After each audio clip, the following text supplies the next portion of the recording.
पहलगाम में जो आतंकी हमला हुआ उसके पीछे पाकिस्तान का हाथ था, ये सबको मालूम है। मगर बहुत कम लोगों को पता है कि इस पाकिस्तान सिर्फ एक प्रॉक्सी था।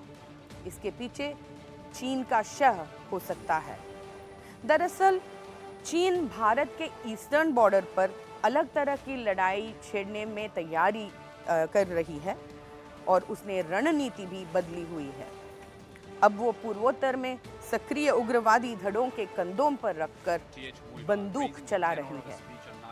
NSCN-IM और ZRA जैसे संगठनों को वो हथियार भी दिया है और मदद भी, और ये बदले में चीन के इशारे के लिए इंतजार कर रहे हैं। 2 साल पहले मणिपुर हिंसा के बीज चीन द्वारा बोए गए थे। NDTV को उच्च स्तरीय अधिकारियों ने ये जानकारी दी है। अवैध ड्रग्स और हथियारों की तस्करी के सहारे बढ़ाई जा रही ये हिंसा ही चीन द्वारा भारत के खिलाफ छेड़े गए गैर पारंपरिक युद्ध का बर्बादी भरा नतीजा है। ये जो विवाद है लाइन ऑफ एक्चुअल कंट्रोल के ऊपर, काफी कंट्रीज के साथ चाइना का था, सारे उसने सॉर्ट आउट कर लिए, सिर्फ इंडिया के साथ नहीं सॉर्ट आउट कर रहा है बिकॉज ऑफ सर्टेन रीजंस। अब इस सारे में आ जाता है पाकिस्तान। पाकिस्तान की ये फितरत है कि जो भी कंट्री उसको लगती है वल्नरेबल है, जो कि उसकी मदद कर सकती है, वो उसके आगे लेट जाता है पूरी तरह से। किसी जमाने में USA के आगे लेटा हुआ था, अभी चाइना के आगे लेटा हुआ है कि भाई आप हमसे जो मर्जी ले लो, आप हमारी मदद करो। इसी चक्कर में पाकिस्तान ने पाकिस्तान ऑक्यूपाइड जम्मू कश्मीर का एक पूरा एरिया, शख्सगाम वैली, वो पूरा एरिया जो है वो चाइना को पकड़ा दिया। और पाकिस्तान के पास एक पोर्ट, चाइना को एक पोर्ट की बहुत ज़रूरत है, तो पाकिस्तान ने उन्हें कहा कि आप बलूचिस्तान का हमारा जो गवादर पोर्ट है उसको पूरी तरह से ले लो, हमें इसमें कोई इशू नहीं है। तो इन बातों से क्या हुआ, that enemies enemy is your friend, इस चक्कर में चाइना ने एक तरह से पाकिस्तान को गोद ले लिया। बीते 10 सालों में चीन की रणनीति बदल चुकी है।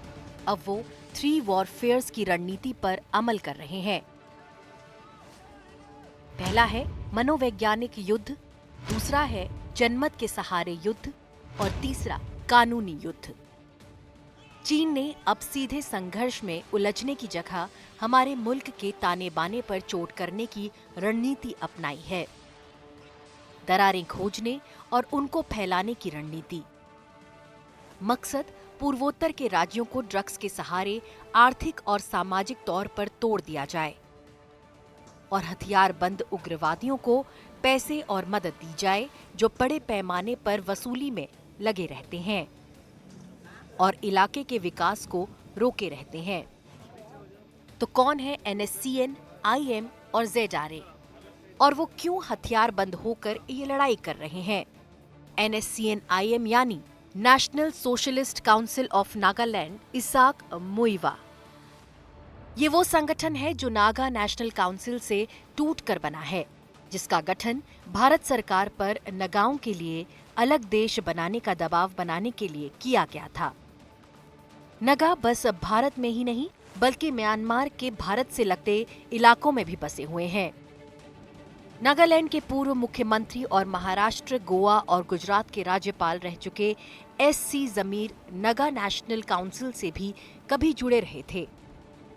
दरअसल वो उन प्रमुख नेताओं में थे जिन्होंने भारत में अलग नगा राज्य के लिए प्रधानमंत्री जवाहरलाल नेहरू के साथ बातचीत की थी। जमीर ने NDTV से कहा कि NSCN-IM नगा पहचान और नगा राष्ट्र के लिए अहिंसक संघर्ष के आदर्श से बहुत दूर जा चुकी है। The whole trouble with this IM led by Moiva. NSCN-IM को चीन में ट्रेनिंग मिली थी। वो नागा नेशनल काउंसिल का पूरा मकसद ही बदल चुके हैं। NSCN-IM चीन से ट्रेनिंग लेकर आते थे और माओवादी विचारधारा पर अमल करते थे। सत्ता बंदूक की नली में होती है। उन्होंने नागा नेशनल काउंसिल के कई नेताओं का सफाया कर दिया। जब ये गुट मोइवा के हाथ में गया, मैंने उनका खुलकर विरोध किया और स्वाभाविक तौर पर मैं उनके निशाने पर आ गया और उन्होंने 4 बार मुझे मारने की कोशिश की। Naturally, I became one of the targets. and they have attempted to kill me 4 times.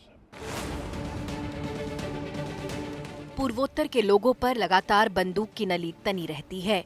NSCN-IM और ZRA लगातार बड़े पैमाने पर वसूली में लगे रहते हैं। NSCN-IM के 2024-25 के बजट की एक्सक्लूसिव कॉपी NDTV के हाथ लगी है, जिसमें 2025-26 के लिए उसकी लक्षित आय का जिक्र है। NSCN-IM का इरादा 158 करोड़ से ज्यादा उगाहने का है, जिसे वो संप्रभुता टैक्स कहते हैं। वसूली के लिए एक अलग सा नाम। तो यहाँ खाने पीने का सामान हो, ईंधन हो या फिर निर्माण सामग्री, कुछ भी लाने की इजाजत तब मिलती है जब इस समूह को पैसे दिए जाते हैं। छोटे दुकानदारों को भी NSCN-IM के लोगों को पैसे देने पड़ते हैं। वो बंदूक की नली के आगे पैसे देते हैं। म्यांमार से सुपारी की तस्करी भी आम है और इन हथियारबंद संगठनों को मोटी रकम दिलाती है। इस उग्रवाद की वजह से बहुत सारे गुट हो गए हैं जो लोगों से वसूली कर रहे थे। महंगाई बढ़ने की कोई वजह नहीं।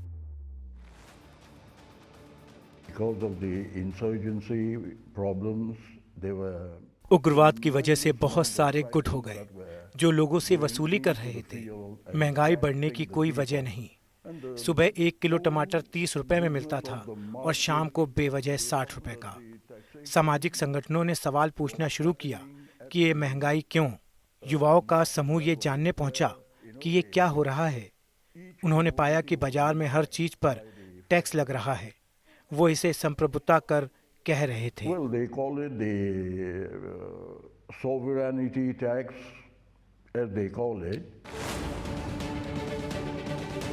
राज्य सरकारें भी NSCN-IM और ZRA जैसे संगठनों को दिए जा रहे इस पैसे को लेकर इन सालों में ढिलाई बरतती रही है, जबकि उन्हें लोगों की हिफाजत के लिए कार्रवाई करनी चाहिए।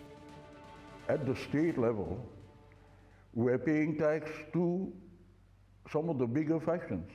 यहाँ तक कि राज्य सरकार भी कुछ बड़े समूहों को टैक्स देती रही है। विकास के लिए जो पैसा आता है, विभाग को उसका 5 से 6% इन समूहों को दे देने का आदेश सीधे मुख्यालय से ही आ जाता है। फिर पैसा इलाके में पहुंचता है। फील्ड ऑफिसर और ठेकेदारों से भी टैक्स लिया जाता है। राज्य सरकार इससे इनकार करेगी। राज्य सरकार के कर्मचारी अपनी सैलरी का 22% दे रहे हैं, जो सीधे डिसबर्समेंट ऑफिस में उनको दिए जाने से पहले ही कट जाती है। डिसबर्समेंट ऑफिसर हथियारबंद समूहों में मोल तोल करता है कि वो 22% से घटाकर इसे 10 से 12% कर दें और बाकी रकम सरकारी कर्मचारियों को दे दी जाती है।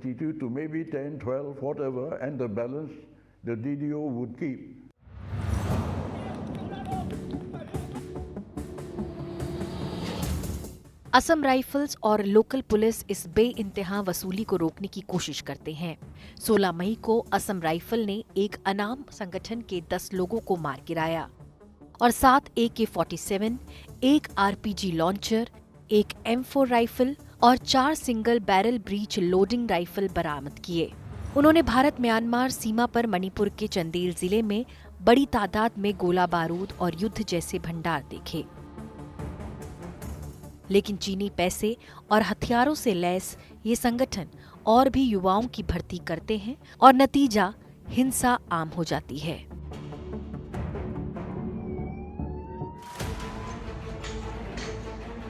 2023 की मणिपुर हिंसा के पीछे भी चीन की गैर पारंपरिक युद्ध नीति थी। भारत में ड्रग्स भेजो, हथियारबंद हिंसक समूह खड़े करो और जब जरूरत हो उनके कंधों पर रखकर बंदूक चलाओ। 2 साल बाद मणिपुर में बहुत कड़े सुरक्षा इंतजाम हैं। अब मिजोरम तरह तरह के ड्रग्स भारत में भेजने का सबसे पसंदीदा रूट है। म्यांमार की मिलिट्री जुंटा को चीन का समर्थन हासिल है। वो भारत में बड़े पैमाने पर इस ड्रग्स तस्करी को बढ़ावा देती है। बीते कुछ वर्षों में जब्ती लगातार बढ़ी है। असम राइफल्स और स्थानीय पुलिस ने सीमा पर गश्त तेज की है और चेकिंग सख्त की है। लेकिन खुली सरहद चीन के लिए वरदान है। ड्रग्स भेजना और भारत के खिलाफ जंग छेड़ने को तैयार हथियारबंद उग्रवादियों की मदद करना आसान है।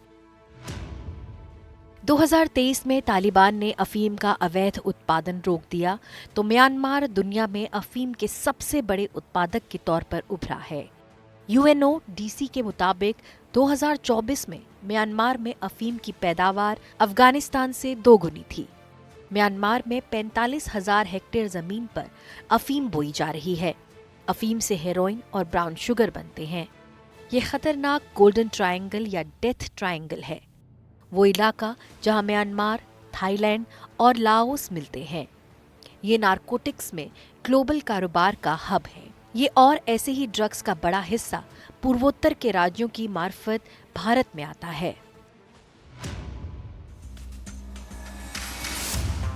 चीनी म्यांमार की मिलिट्री जुंटा को पैसे और मदद देते हैं।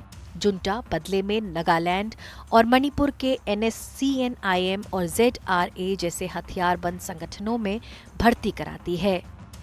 ZRA खासकर म्यांमार के चिन और शान इलाकों में अफीम के खेत देखता है और उन समूहों से लड़ता है जो मिलिट्री जुंटा का विरोध करते हैं। पूर्वोत्तर में हर राज्य का अपना अलग अलग तरीके के ड्रग्स वहाँ मिलते हैं। त्रिपुरा में गांजा और marijuana मिलते हैं। मिजोरम में मेथाम्फेटामिन्स और हथियार दोनों स्मगल किए जाते हैं। पहले मणिपुर इसका हब था, अभी मिजोरम है, पर मणिपुर सब कुछ का हब है। नागालैंड में हथियारबंद उग्रवादी हैं जो आज़ादी के पहले से ही भारत से अलग होना चाहते हैं। नागालैंड ट्रांसिट रूट भी है। दक्षिण अरुणाचल और नागालैंड भी वसूली के हब हैं और यहाँ हथियारबंद गैंग्स खौफ पैदा करते हैं। जब से म्यांमार में लोकतांत्रिक नेशनल यूनिटी सरकार को 2021 में एक बगावत से बेदखल कर दिया गया, मिलिट्री जुंटा ने ज्यादातर म्यांमार को कंट्रोल में ले लिया। इसका नाम SAC या स्टेट एडमिनिस्ट्रेशन काउंसिल है। हथियारबंद लड़ाकों के विद्रोही गुट खड़े हो गए हैं और उन्होंने SAC की हथियारबंद हिंसा का जवाब देने के लिए गठजोड़ बना लिया है। म्यांमार की मिलिट्री जुंटा के खिलाफ लड़ रहे इन बागी गुटों में एक चिन नेशनल आर्मी है। इन गुटों की नजर अब ZRA पर है, जो इनका दावा है कि अफीम पैदावार को बढ़ावा देकर म्यांमारी समाज को बर्बाद कर रहा है। चीन नेशनल आर्मी ने बहुत सारे क्षेत्रों को कब्जे में ले लिया है और अफीम के खेतों में आग लगा दी है, जिनकी हिफाजत करना ZRA का काम था।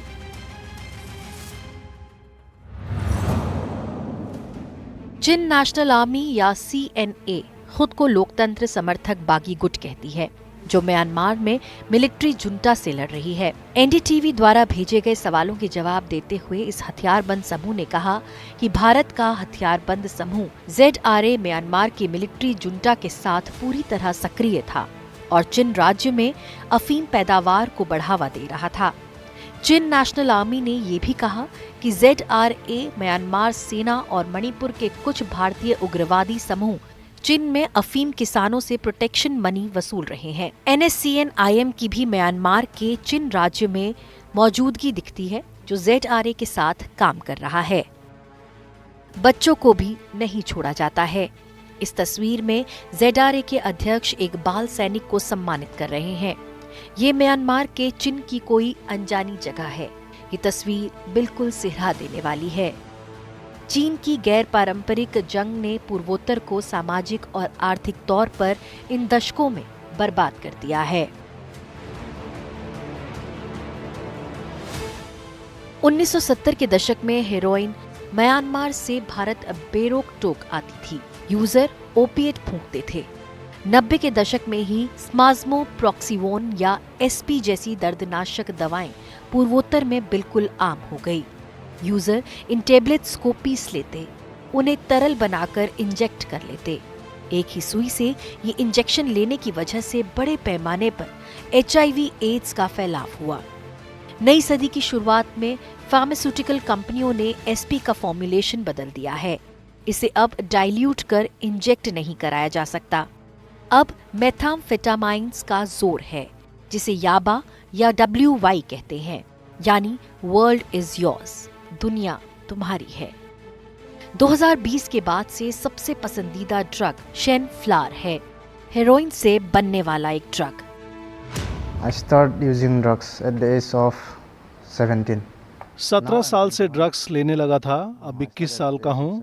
पहले मैंने दोस्तों के साथ शुरू किया, हफ्ते में 1 या 2 बार ड्रग्स लेता था। संतोष नहीं होता था, इसलिए मैंने फिक्सिंग शुरू की। मेरे भाई ने समझाया कि इस पे ना पढ़ूं, नहीं तो पूरी जिंदगी बर्बाद हो जाएगी, लेकिन मैंने सुना नहीं। मेरा मानसिक शारीरिक स्वास्थ्य गिरने लगा, मेरी पढ़ाई छूट गई, मैंने पढ़ना बंद कर दिया। इसकी वजह से मैं अपने परिवार के सामान चुराने लगा। वो सब गलत काम किए जो नशे से पहले नहीं किए थे, जो मैंने सोचा नहीं था एक दिन ये सब करूंगा। ये वो कंटेनर है जिसमें हम ड्रग्स लाते हैं, सनफ्लावर ड्रग। ये तंबाकू का कंटेनर है, इसका दाम 4000 से 5000 पड़ता है। इस कंटेनर के 2 साइड हैं, ये 2 दिन चलेगा, यूज करने वाले पर निर्भर है। ये ड्रग रिहैब सेंटर 90 के दशक से ही रोमन कैथोलिक चर्च द्वारा चलाया जा रहा है। ऐसे सेंटर पूर्वोत्तर के राज्यों में ऊंट के मुंह में जीरे जैसे हैं। बर्बाद परिवार अपने बेटे बेटियों को इन केंद्रों में भेजते हैं कि शायद इनकी लत छूटे, लेकिन राज्य सरकार के मुताबिक फिर लत लौटने की दर 95% है। पहले झटके महसूस होंगे, फिर जोड़ों में दर्द। ज्यादातर नशेड़ी कुछ दिन तरह तरह की कल्पना करते हैं, लेकिन शारीरिक तौर पर वो कमजोर होते हैं। ड्रग्स लेने वाले भी, शराबी भी। 2020-21 में हमें एक नई तरह का ड्रग मिला जिसकी लत बहुत तेजी से लगती थी। इसे शेन फ्लावर कहते हैं। ये बहुत नशीला होता है और इसकी जड़ें यहाँ काफी जम गई हैं। ये बहुत डरावना है। हर घर में कम से कम 1-2 लोग इसकी चपेट में हैं। गांव या शहर का मामला नहीं है, ये हर जगह है और ये बहुत डराने वाला है। इसे रोकना और कुछ दखल देना अभी बेहद जरूरी है। NSCN, IM और ZRA जैसे हथियारबंद संगठन कई वर्षों से चीन द्वारा पाले पोसे जा रहे हैं और उन्हें हथियार भी मिल रहे हैं।